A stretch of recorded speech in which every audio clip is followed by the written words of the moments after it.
The Kingslayer atau RRQ Yoshi dengan Kingslayer. So, mari kita menuju ke line up dan EPL Arena. Mana tepuk tangannya? Let's go to the line of town. Oke, pertemuan Hanzo yang kali ini bisa kita lihat lagi karena terakhir yang sempat dimainkan oleh Arki ada di tangan Hazel juga karena Hazel hanya Hanzo ya. Tapi sekarang bakal dihadapkan dengan seorang Susujin yang membawa Suyo tapi Toy. No. Almost is never enough. Lihat, bahkan hampir saja diamankan first blood di bottom lane untuk seorang Toy. Flicker mau nggak mau dikeluarkan, tapi sedangkan di depan sana Idok mau nggak mau langsung mereset dan melakukan sedikit cover terhadap seorang Toy. Sekaratul maut, dan di sini Toy bisa dimakan. Kenapa Luiski kondisinya masih memiliki Flicker? Ya masih ada Flicker, masih cukup aman seharusnya untuk di awal meskipun informasi terbilang cukup mahal, Prof. Oke. Untuk sekarang Idoknya tetap bermain dengan fokusif ya. Dan Baloy ternyata yang malah ke-trigger dari segi flickernya. Sehingga di early game seperti ini cukup merugikan bagi teman-teman Geek Farm ketika mereka harus kehilangan satu battle spell-nya. Tapi bertukar dengan Toy.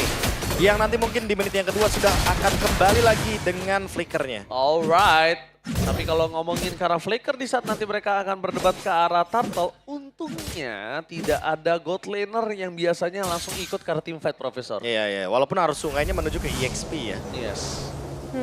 Dan buat sekarang juga di 2 menit yang pertama kita bakal melihat Idok yang cukup aktif dan Susujin yang juga bisa dibilang bakal cukup stabil dan secara prediction, wow. Goni versus everybody. Tapi kali ini Aetherna bersama dengan Nevin ya kan. Tapi Toy tidak memiliki ke arah Flicker. Membuat dirinya harus bertahan sedikit. Sedangkan freeze ya? Iya, freeze-nya itu. Sedangkan Gops, apakah yang diberikan oleh seorang profesor sebagai option kalau Gops harus balik lagi seperti dulu itu akan diambil, Profesor? Ya harusnya sih, karena beberapa kali kita melihat kayak Cici EXP kalau misalkan kurang badan itu bakal kurang maksimal juga. Dan sekarang Dimension. Oke, Maybe dan Avoy standby di arah bottom lane. Berhasil mendapatkan satu poin kill atas seorang Toy. Apakah akan ada pertukaran dengan adanya sosok Turtle atau bahkan tidak ada? Dan kali ini Turtle diamankan tanpa ada sedikit pertukaran. Seketika para pasukan dari tim RRQ mereka melakukan dominasi menuju ke arah Purple yang dimiliki dari seorang Geek Farm. Dan nampaknya di sini Geek Farm harus kehilangan Purple-nya, Nevin. Iya, kehilangan Purple, kehilangan Gops juga tadi karena ya ada satu kejutan lah yang diberikan oleh teman-teman dari RRQ. Dan bisa dibilang sebenarnya kalau menurutku ya ini keuntungan masih tetap buat RRQ. Jadi mereka bisa nutupin kerugian kehilangan Toy. Ya ini jatuhnya benar-benar kayak pertukaran yang sangat tidak adil sih walaupun dengan Toy ya. Iya. Karena mau gimana pun Toy akan tetap kegendong dengan adanya pertukaran dari segi Turtle dan juga gold sharing. Oke, emang Kingdom just being Kingdom. Lihat 88% tanpa ada sama sekali kasih nafas ke para fans dari Geek Farm. Oke, buat kalian para fans Geek Farm jangan lupa untuk dukung Geek Farm. Di kolom komentar ada votingnya. Tetap semangat ya, karena memang tidak mungkin sejauh ini pun masih bisa dibilang cukup aman. Apalagi dengan kombinasi yang dibawakan, Lui dari seorang Aboy, tapi hati-hati. Oh make it! Instant pick off terjadi membuat perpasukan tim RRQ berhasil mendapatkan point kill, tapi Aboy di sana dualitinya belum terlalu maksimal membuat perpasukan dari tim Geek Farm mereka tanpa pertukaran sama sekali dan plus satu Toy dari bottom lane flicker for defensive dan gagal. Toy tetap harus termakan tapi Kadera tidak ada jalan untuk pulang. Partner yang cukup mahal plus Baloy di tangan dari Rich tidak bisa dihitung oleh keuntungan karena sudah terlalu berlimpah, Profesor. Wah ini pertukaran yang menurutku sangat menguntungkan bagi RRQ. Wah berlimpah banget Nevin. Karena mereka mendapatkan banyak sekali. Dari invade jungle-nya berhasil, make it juga tumbang. Dan bahkan bayang-bayang dari Dairen sekarang yang mencoba Ini untuk bencana. mengganggu dengan ini bencana.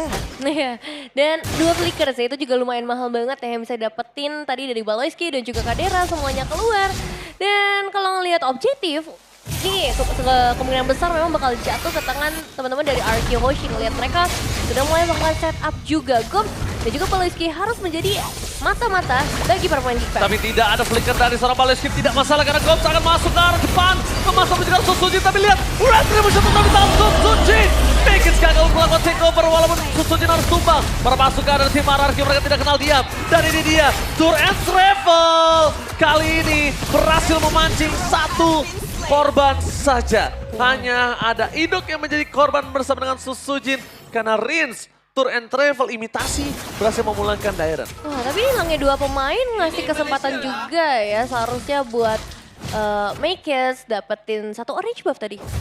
Ya, ini ada pencurian yang cukup menarik ya, karena tiba-tiba dengan adanya keuntungan yang didapatkan dari RRQ, ternyata ke-stop semuanya karena ada 1 pencurian dan point kill terhadap Idok yang ditinggalkan tadi dengan adanya diversion. Gila. Tumbang 2 kali. Mundurnya jauh banget. Di menit 5 loh dia baru bisa dapetin Hunter Strike. Tapi lihat, Makers di depan sana akan membalikan keadaan dari seorang Dairen. Dan itu dia, where are you going Makers? 1-by-1 situation dari Dairen kali ini. Mencoba untuk mendapatkan 1 point kill. Dan killing spree is real. 1-by-1 situation yang gagal didapatkan dari seorang Makers. Ini agak cukup berbentur, berbanding terbalik dengan Susujin. Walaupun dia sudah tumbang 1 kali, tapi Makers 2 kali. Dan yang jadi masalah ini Dairen juga dapetin banyak banget ya. 3 poin eliminasi sejauh ini. Dari sisi XP ngebuat harusnya XP lane-nya lebih bebas lagi. Ngebuat juga dari Gops akan sedikit kesulitan karena bakal ada tanggung jawab yang lebih besar nanti di arah lane. Jangan lupa ya, ini diversionnya. Diversion dan Kadera surprise! Again! Itu dia, imitasi dari Rinse Tour and Travel yang berhasil membawa Dairen ke arah bottom lane. Pertukaran bahkan tidak akan terjadi karena para pasukan dari RRQ akan dengan sangat cepat sigap menuju ke arah turtle ketika ombak sudah mulai bergetar. Ya, ini setupnya tepat banget ya timingnya. Nggak ada Moskov di laning jauh, otomatis harus di-clear terlebih dahulu. Dan di bagian mid lane juga bakal dikuasai sehingga turtle akan semakin lebih mudah. Apalagi sekarang, Idoknya udah lebih siap nih harusnya dengan adanya AOG, After Guardian. Di mana Dairen juga sudah siap di depannya. Ini Baloyski aja ditabrak sama Dairen itu nggak masalah loh. Dan lihat itu dia, bakal coba dipaksa. Target untuk sama Susujin, DPS sangat besar. Make it, sedikit terlambat dan Retribution dan dampaknya kali ini. Retribution di sound point di tangan Make it. Berhenti sejenak dari sosok seorang Susujin yang bahkan Retributionnya tidak keluar sama sekali Profesor. Ini combo Luoi dan juga Hanzo yang cukup mencegangkan. Avatar of Guardian for nothing. Idok nampaknya tidak bisa mendapatkan apapun. Dan mereka harus mundur karena Baloyski berhasil mengusir mundur para pasukan dari tim RRQ, Nevin. Iya, tidak sempat untuk keluar tapi Makers masih mencoba untuk maju lagi. Almost is never enough for Idok. Idok masih bisa selamat nyawanya. Dan bahkan para pasukan dari tim RRQ. Kali ini mereka hanya memberikan sedikit getaran. Dan itu dia, permainan Loi dan ada MPL ID Extremer. Silakan Nevin. Wah, ada Bang Age yang kali ini bakal menjadi analis dari match kali ini. Halo Bang Age. Dan kita bakal melihat lagi ya untuk dari Geek Fam dan juga Arkeoshi. Karena sejauh ini Valentinanya lumayan banget buat bisa meng-cancel semua pergerakan dari Geek Fam. Sama-sama bisa manfaatin teleportationsnya dengan baik, tapi tetap harus hati-hati. Dan saya kehadiran dari seorang Makers, karena ya tadi ya, objektif. Ini bisa banget diambil sama Makers. Apalagi buat sekarang udah ada Oracle dan AOG. Avatar of Guardian, Apoy!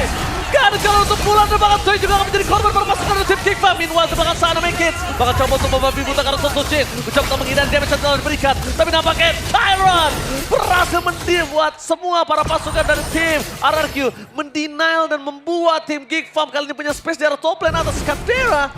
Dan tidak bisa dibiarkan begitu saja Kadera dengan Moskovnya. Tidak bisa kita pungkiri, permainan yang luar biasa, tapi terlalu sakit. Rinse ya! 1-by-1 situation dan itu dia.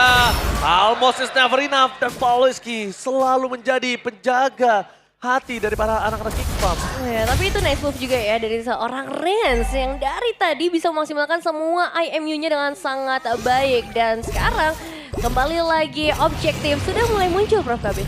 Wah, ini kalau ngomongin objektif word ya, apalagi abis ada pencurian barusan, harusnya mungkin bisa diulang kembali sih, diversion dan juga Pinnacle Ninja ya. Dengan tujuan nanti Hanzo-nya akan lebih aman untuk make it mendapatkan retribution point. Tapi gimana caranya untuk bisa menciptakan ruang dan menemukan bush yang tepat.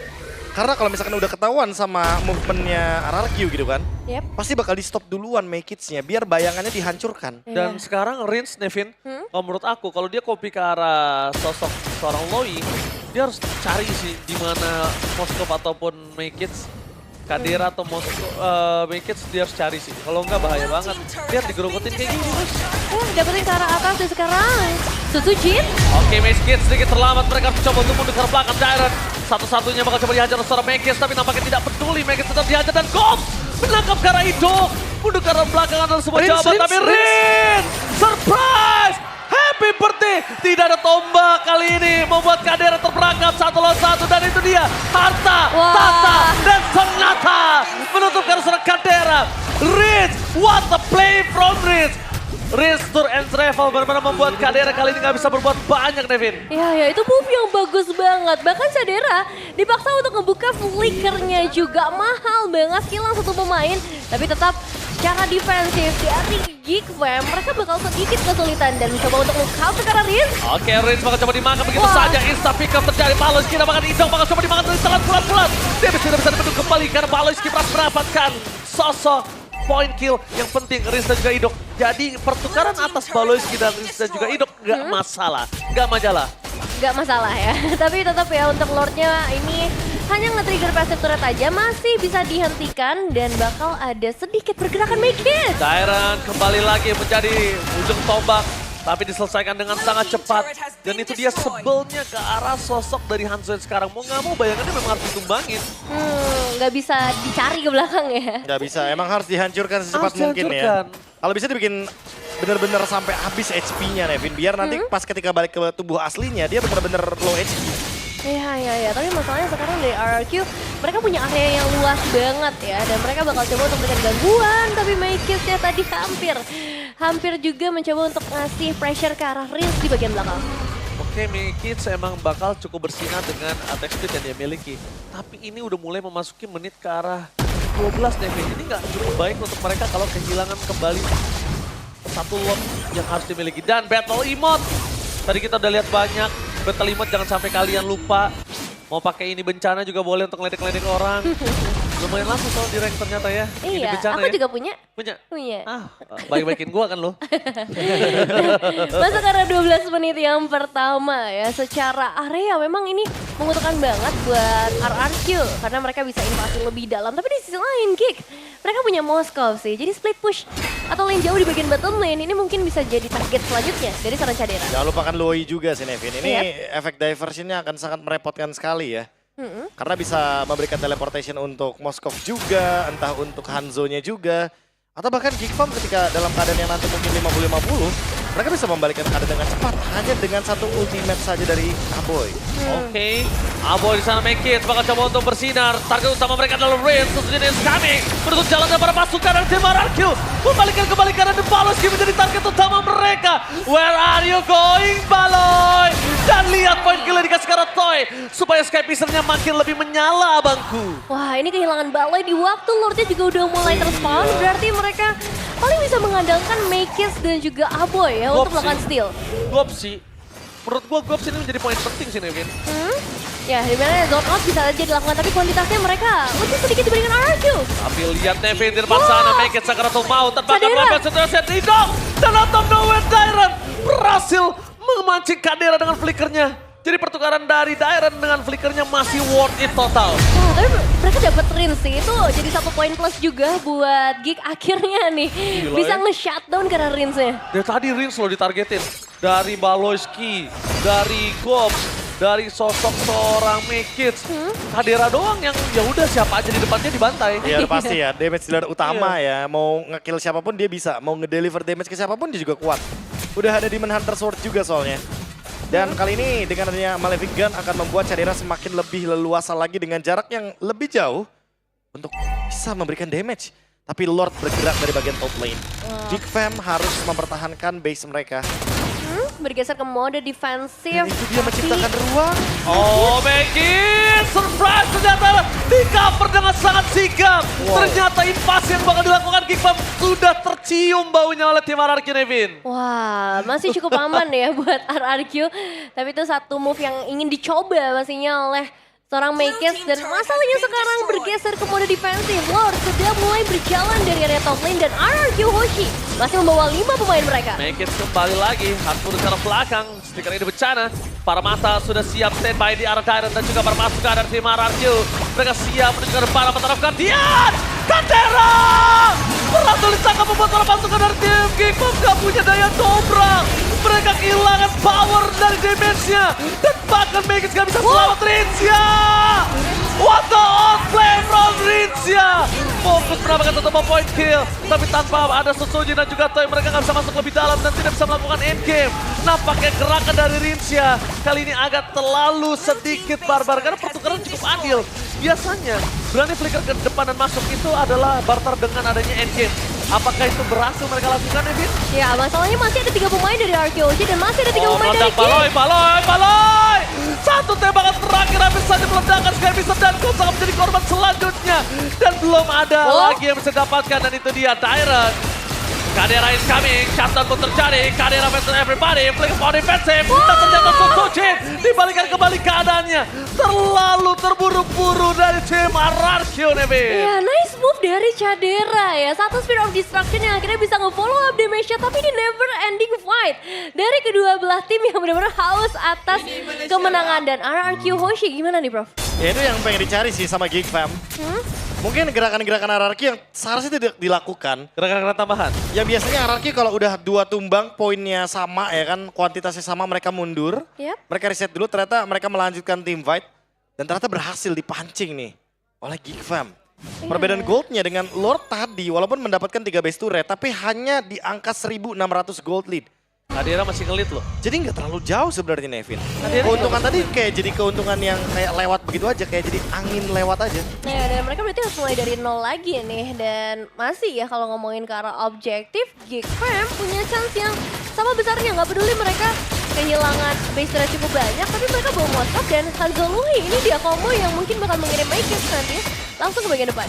Oke, tapi diinformasikan harusnya para pasukan dari tim RRQ. Lihat Paleski mundur ke arah belakang, Toy menjadi target utama dengan nama taraf gantian. Toy masih bisa selamat. Kadera is coming, tapi Sosoji udah tumbang terlebih dahulu. Tak following up damage membuat para pasukan dari tim RRQ. Mereka membalikan kembali Kadera dengan adanya Indong dan Rincia kali ini terperangkap dari sana. Kadera still survive. Gold berhasil mendapatkan satu yaitu Indong, tapi nampaknya masih belum cukup damage untuk bisa menghentaskan seorang Idong kali ini belum bisa dituntaskan dan Idong membalikan kembali keadaan. Target utamanya dan gol meledak. Unstoppable untuk seorang Toy.